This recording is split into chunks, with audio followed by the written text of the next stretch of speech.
Hello po, magandang araw po sa ating lahat.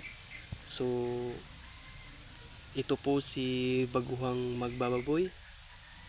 So, gusto ko lang ipaalam po sa inyo, ako po ay talagang baguhan lang po sa pag-aalaga ng mga baboy.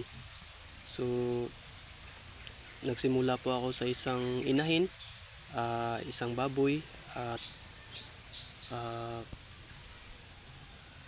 pinalaki namin, pinalaki ko, at saka dumating na talaga sa point na siya ay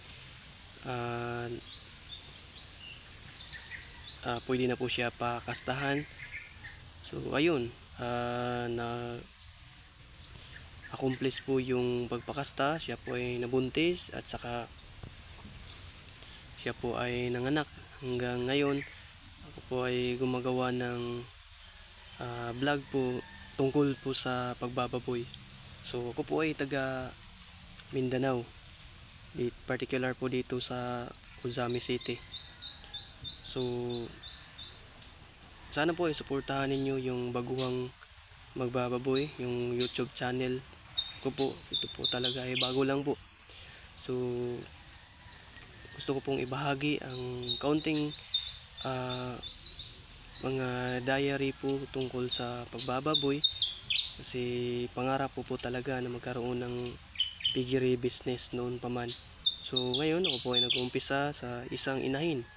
Saka yung plano ko po nito ay palalaguin ko po sa tulong po ng Panginoong Diyos. So ito po si Baguhang Magbababoy. Ayun po, nanganak na po yung pangunang inahing baboy namin. So siya po ay nanganak ng 10 biik, at saka dahil po ay baguhan pa tayo, namatay po yung isang biik. Pero alam ko naman na habang tayo nagsisimula, meron talaga mga pangyayari ganun. So ito, yung mga biik namin ay 10 days old na po, ikasampung araw na po nila ngayon.